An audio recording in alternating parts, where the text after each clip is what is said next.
Hey everyone, welcome back to the Online Warriors podcast. This is Nerdbomber here. Unfortunately, we don't have Illegal with us this week because we had to pre-record the episode due to the American holiday of July 4th. America. But I am here with Techtic. Hello, hello.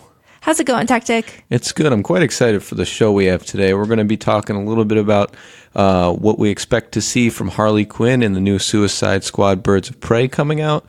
We're going to do our little review on Toy Story 4. And we're going to talk about the super duper expensive VR headset and why you may or may not be excited about it. I'm super pumped for this episode. Sounds like a lot of good stuff coming up. Yeah, we're going to try to keep it short and sweet so you guys can get back to the 4th of July holiday, though. So, well, those of you in the United States. Before we jump in, just want to talk about the 4th of July a little bit. What are your plans for this little break? I know both of us have a little bit of time off from work and the podcast since we're pre-recording. So what do you plan to do with your extra time? So me personally, I always try to break up my family trips to twice a year, and 4th of July is where it falls on because we always like to drive and have a nice little road trip.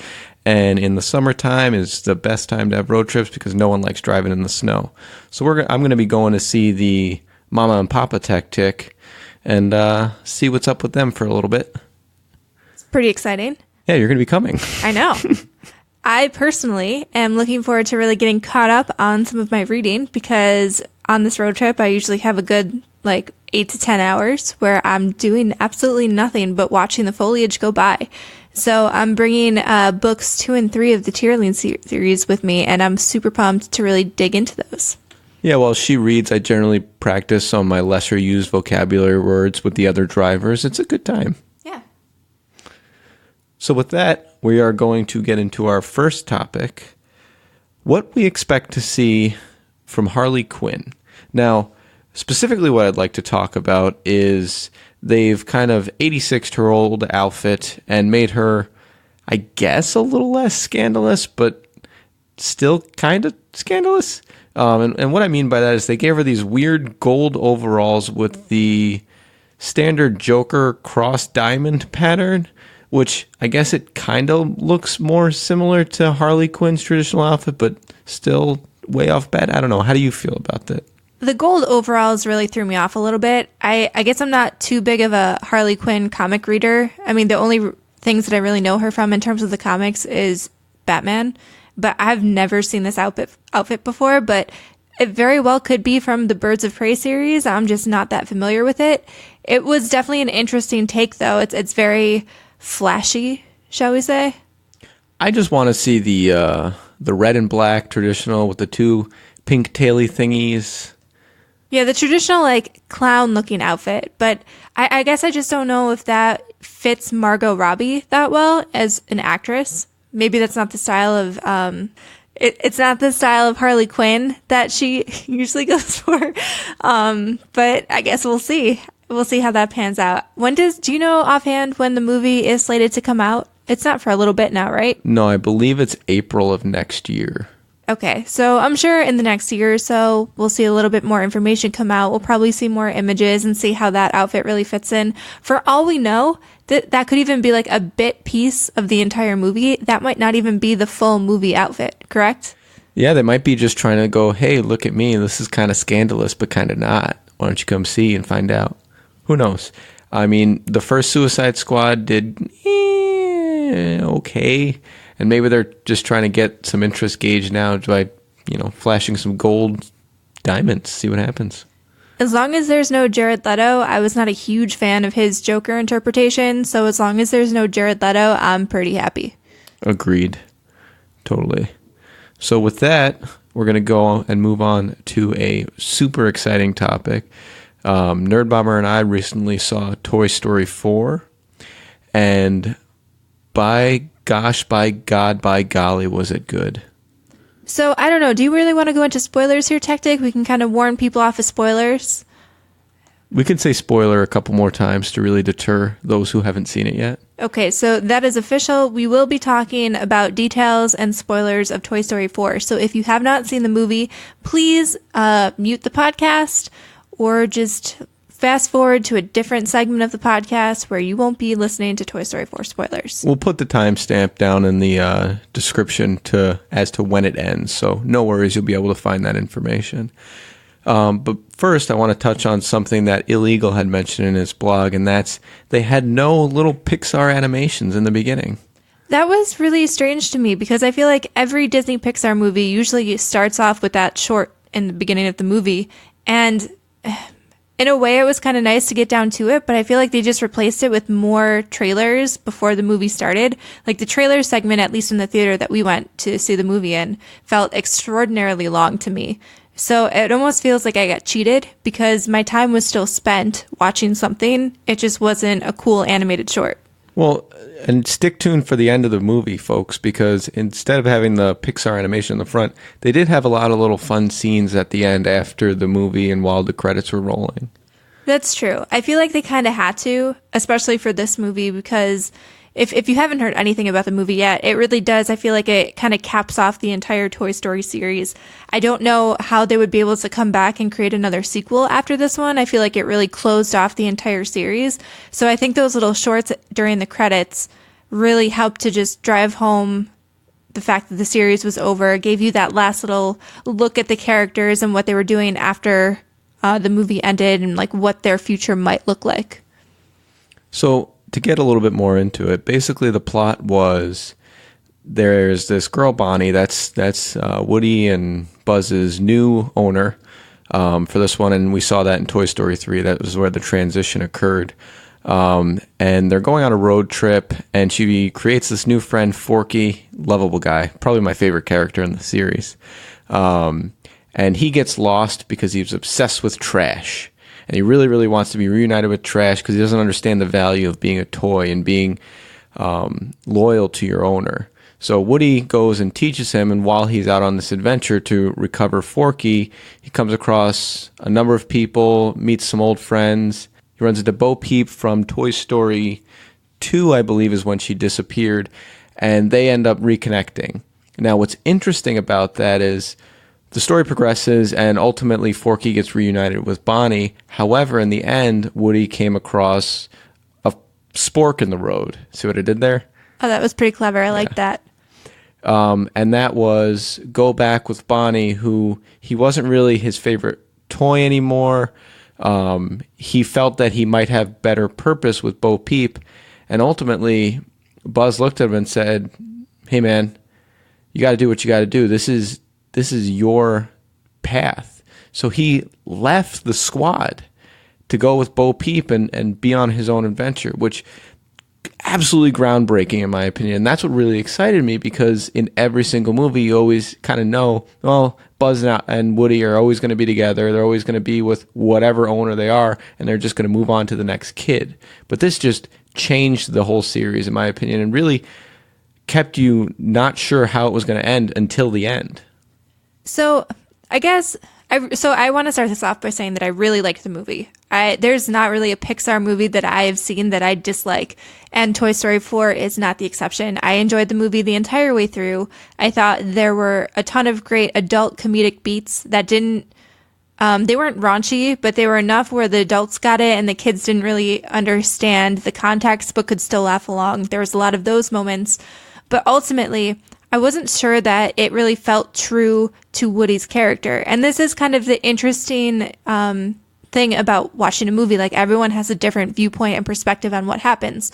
So a lot of people I know felt that this really gave Woody a good sense of closure. It really felt true to his character, that he was just holding on to the past and needed to move on. I know me and Illegal had that conversation where he felt it was really good, like showed that Woody was finally able to move forward into the future and do something else with his life. I personally almost felt like that didn't fit Woody's character, because if we revisit Toy Story 2, a lot of the point of that movie was how the toys in the collector's shop felt kind of lost without having a kid. And ultimately, they had to make the decision between whether it was better to stay safe with the collector who would keep them in pristine condition, or go back to a kid where they would get roughly used and played with. But ultimately, Woody showed like Jesse and Bullseye that to be with a kid is the toy's greatest purpose, and to give a kid love and to like basically be with them throughout their life is one of the greatest things that a toy can do with their life. And they definitely touched on that in various points throughout the movie, but that just, I didn't really understand then how you can go from that theme to Woody leaving with Bo Peep to be quote unquote lost toys and not having a kid. So, but that's the thing that Bo Peep showed him. She showed him that a lost toy isn't necessarily a toy without a kid, right? They always had the school buses come in. They showed that the carnival was a way for toys to be reunited with kids, and that they were going to go with the carnival to see what might come across them, and that could very well be a kid. And that's what I believe Bo Peep was showing him, that Bonnie is not the kid, that there's a world full of kids. But at the same time, one of the things that Woody has felt fulfillment from is basically helping that kid through all of the different milestones and growing up in life. And yeah, it's sad, like when Andy went to college, it was very difficult for him and the rest of the toys to adjust to having to find a new kid and leaving that kid behind. But I have a hard time believing that he would feel fulfilled. And I know this is an animated character, but just from the 3 movies that we've already seen, I have a hard time believing that he would be fulfilled not having a specific kid, not being able to experience those moments and help a specific kid on and on and on. And even the fact, like the Gabby components where she was like, I just want to feel the love of a kid to experience those milestones, and Woody was able to sacrifice his voice box for her so that she would be able to find a kid of her own. Like, I just don't know if he will feel fulfilled very long, and I don't understand why Bo Peep just couldn't go with Bonnie. So I think Bo Peep kind of filled into this new lifestyle. I think she felt betrayed by her original kid, and I felt that she couldn't just go back to be with one kid. I don't think she's a one kid kind of gal anymore. She liked, the opportunity to get new kids all the time, and I think that's what I was saying when I meant what she opened Woody's eyes to. The other thing is, have you seen Bo Peep? Woody's got a thing for her. That is true. I mean, it is, honestly, in Toy Story 3, I totally forgot that she wasn't in it. I forgot that she was sold at a yard sale, or at least that's what they had said in Toy Story 3 to explain why she wasn't there. But I had totally forgotten that she wasn't even in that movie. So in a way, like, I guess maybe that does come down to like work versus personal life. Because at the end of the day, being a toy for a kid is almost like a toy's job. And Woody eventually had to put that aside to realize like his love for Bo Peep was one of the more important things in his life, and he needed to focus on that for a change. And the other thing that I want to mention about this movie is, and I'm going to get on the hype train, folks, but come on, Keanu. Yeah, Duke-a-Boom was probably one of the more entertaining characters that we've seen in Toy Story. And honestly, there were a lot of really good characters introduced in this entry. You've already mentioned Forky. He was super lovable and fun. Duke-a-Boom was a great character. It's just Keanu Reeves is killing it this year, man. And then 2019 is definitely the year of Keanu. Oh, yeah. And Ducky and Bunny, I thought were hilarious. Key and Peele, I thought they made great additions. They didn't seem to have as big of a part in the movie as the trailers kind of made them seem, but I thought it was hilarious. And even, honestly, going back to some of the classic characters, Buzz Lightyear, I thought had a really good story arc where he, instead of like having to listen to Woody all the time for guidance, he finally learned to listen to his own inner monologue, quote unquote, which I thought that the way they did that was phenomenal. For those of you who don't know, his inner voice was when he pushed his button, the recorded voice that plays. So throughout the movie, he would just press it and say some line from a mission complete type standpoint, and he would go, "Yep, that's what we got to do here." I thought overall they did that very well. I mean, as usual, in terms of just storytelling and even the jokes, the entire movie was just really well done. So all in all, what would you give the rating for Toy Story 4? Me personally, I would give it an 8 out of 10 for sure.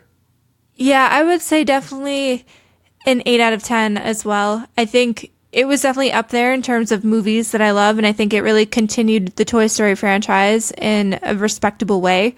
But it's hard to give it anything a 10 these days because Pixar has really pumped out some like gut punches, like movies that have literally made me cry, which Toy Story 3 was probably one of them.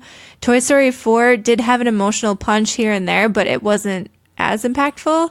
But I think in a way it made up for it in being more fun. I can agree with that. And that's kind of where I'm at and why I gave it an 8 out of 10 as opposed to a 10 out of 10. Mm-hmm. I say I might give it a 9, but I'm going to reserve that for the next Pixar original content. Do you think that this will be the last Toy Story entry? I can't see Buzz without Woody, and I have a hard time, having them put together some kind of coincidental thing that reunites them in the next one. Yeah, and even like I was trying to think if they would be okay as like a standalone movie, like if Buzz had his own adventures with the old gang from Andy's Toy Box.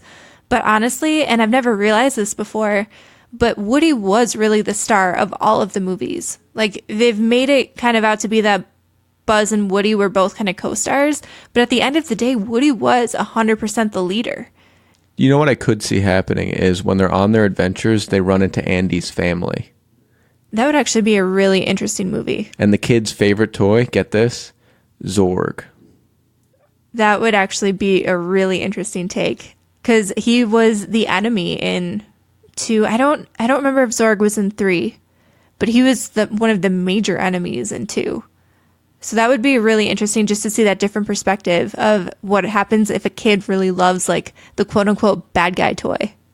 Dun, dun, dun. Very interesting. So if you haven't seen it, go check it out. If you have, check it out again, or let us know what you think if you agree or disagree with our rating. Overall, I don't see how you would disagree with 8 out of 10. Come on, guys. It was a good movie. So on to our next topic, which is the Valve Index VR, which is actually touted to be the most expensive VR headset setup that you can get. Do you know offhand how much the retail price was supposed to be for this one? I want to say it was like upwards of $900, right? If you get all the gizmos, gadgets, and doodads involved, it's $999. That is a huge chunk of change. Now, the reason why there's that price tag, it is because it is touted as the best VR quality experience. The drawback with it is the most difficult VR experience to set up. There's a lot, it being so new and so individually fine-tuned to each user. The calibration phase is super in-depth. The setting up of all of the sensors is super in-depth. All of the software kind of has some issues and bugs that are still kind of being worked out through updates. Now, the question is, if you are a tinkerer and are really into this stuff, do you invest the $999 to be on the forefront of VR technology and really, struggle through these issues? Or do you do what I'm planning to do, and that's say, hey, this is setting the bar what VR technology should be. That means other companies can very easily undercut them and provide potentially the same level of quality. Thoughts? So for me, I'm kind of in the same camp as you. The way that technology always works is that a new technology that's super groundbreaking debuts at like this huge price. I mean, even think about HD TVs. Don't even think about 4K. Like regular HD TV, flat screen TVs were crazy expensive. A 32-inch TV was insane. Like it was way more expensive than a 60-inch regular projector TV. And now you can pick up a 32-inch TV for like $100. I think that VR will eventually come down in price, especially as it becomes more widespread. So I'm in the wait and see camp. But I do think, and I just want to make clear for the listeners, that all of the feedback and stuff that we know about this headset is all stuff that we've read online. Like we do not have this headset. But one of the things that I did find really interesting was the way that they marketed everything. You could pretty much piecemeal the set together if you really wanted to. And if you had any older Valve VR components, you could upgrade certain aspects. So like you could buy the headset by itself. You could also buy the controllers by themselves. And the controllers was the one thing that I was reading about that I felt really intrigued by, because I think that is the thing that's really going to be groundbreaking as far as VR interfaces. Right, because the headset, they improved like the field of view in the headset and made it feel a lot more immersive, and like the sound quality is supposed to be great. But what they did differently with the Knuckles, which is what they called their new handheld controllers, is now they're attached to your hands by a strap. So we have the PSVR, and the way that you interact with the controller is it's literally almost like a Wii nunchuck. You have the strap around your wrist, but you have to hold it. If you let go of your grip, the remote is going to fall out of your hand. So with this new strap, you can actually completely let go of the controller, like loosen your grip and everything, and it'll still hang onto your hand. Like you can still motion around and wave around. And this really allows you, there's even pressure sensors, so it can actually tell then when you're gripping an object in the game that like you're gripping, you're not always gripping this controller. It basically adds a different dimension of controllability to VR experiences. And I think that's truly groundbreaking. I think that's the thing that really drives the immersivity to it, because when I'm picking something up, normally I'm not pulling a trigger with my pointer finger. I'm grasping, and to be able to grasp and let go and grasp and let go for whatever you're picking up or touching or whatever, that blows my mind. To me, it's almost one of those things with, why haven't they done it sooner? Because it seems so intuitive. Like, yeah, if you want to grab something, that should be the control. Right. It's almost like how I used to envision VR before they became so pretty much home friendly, is that you would have a glove and that it would be able to detect each finger's movement, so that eventually in the VR world that you were in, you would be able to pick things up and basically just work your hands like you normally would in the real world. But just instead you would be interacting with virtual things. And like you said, I think the closer that we get to that kind of control system, the more immersive VR is going to become. Because honestly, like you said, I'm playing super hot and I have to reload, so I'm pressing a button, and I know in my head, like, okay, I have to press this button on the controller. It's not just this intuitive like reload motion. And the more we can get to just forgetting that we're in a headset, forgetting that we're holding controllers, you'll be able to really just sink into whatever VR experience that you're in. I'm most excited for the moment where I can do the Game of Thrones head squish in VR. That's kind of the moment where we've made it in life. That's pretty terrifying. Although, so have you ever truly forgotten yourself in a VR game so far? Only with ones where you're kind of like a passive observer, where there's not as much, kind of like the roller coaster type games, where there's not as much interaction and things like that.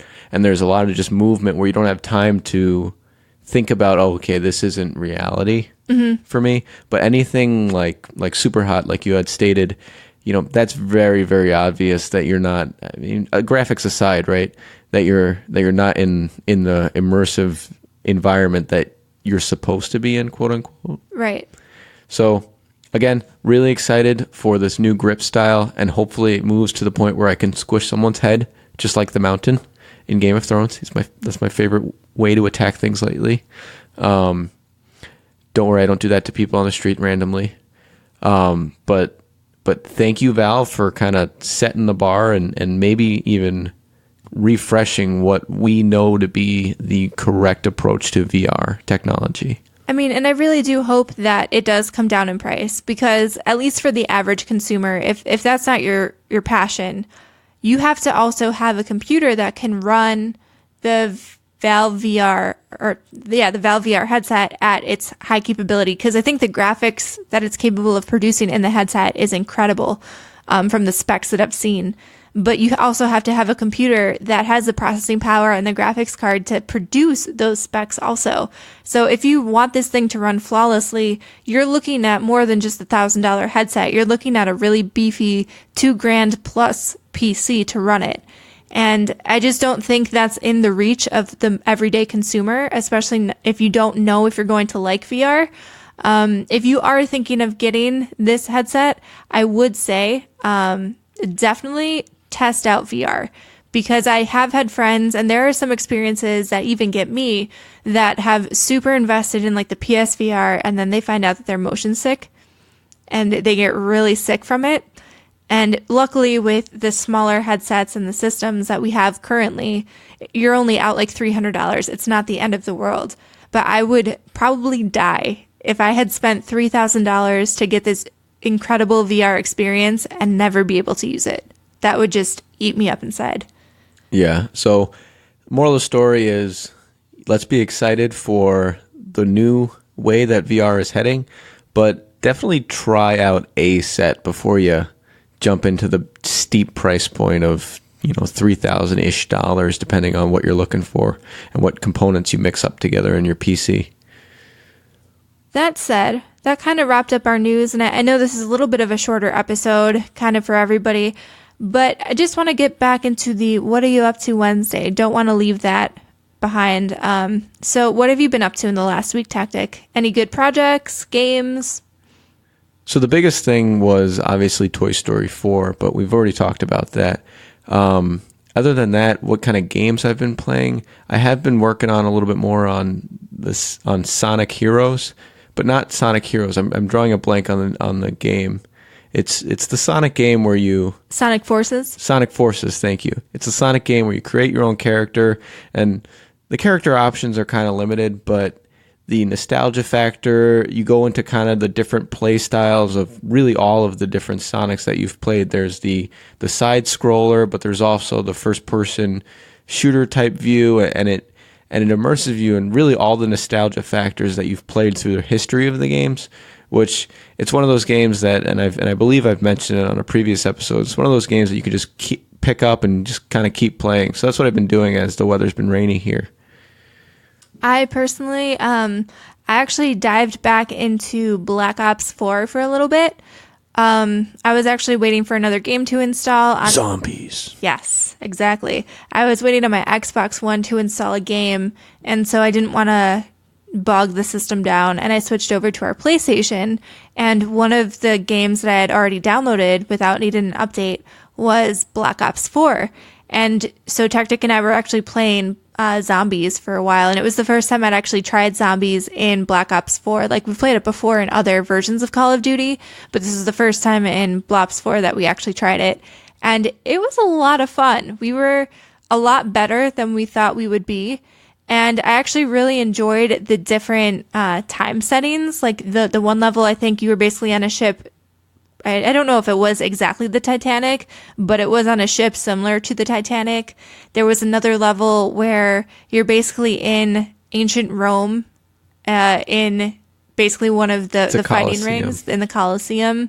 That was pretty interesting. Word to the wise, though. Do not summon a champion. It won't help you. Yeah, the champion of Ra. So I mistakenly, I guess, assumed that it would be someone who could help us fight off the waves of zombies, but instead it just triggered like 15 zombie tigers to come maul us to death.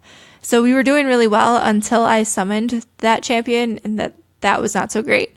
But the thing that I actually really liked about it, if you guys haven't played it by now, I know Black Ops 4 has been out for quite a while now at this point, but in previous zombies games, you couldn't experience different areas of the map really unless you progressed through the entire story. So like you always started in the same place, and then you had to progress through and figure out like what you needed to do to move on to the next map.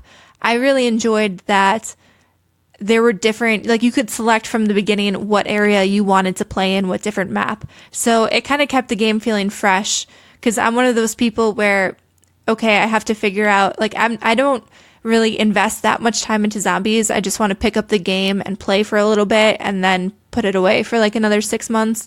And in previous iterations of zombies, it felt like, I don't know, you always spawned in the same map. I never got farther than like probably the second or third map. And I just eventually got boring and I didn't want to play it. Whereas this, it kind of felt fresh, something new every time. Agreed. So with that, I think we're going to wrap up. Unfortunately, no trivia this week. However, you can look forward to next week's episode, which will not be a truncated episode. We'll fill a full hour for you again, and we'll have some kind of game show, although it will be just me and Techtic again, because Illegal will be on vacation. So wish him a very happy vacation. If you want to check out some Illegal content, he has actually posted a brand new secret segment for the month of June on our Patreon. Is it a video vlog? It is not a video vlog, although he will be next up for that video vlog next month. But he has a whole new little bonus audio segment. It's, I think, about 15 minutes long. If you are a patron on our Patreon of any level, whether it's a page, square, or knight, you will get access to his awesome story of his run-in with the law. Dun, dun, dun. Boom. You can find that at www.patreon.com/onlinewarriorspodcast.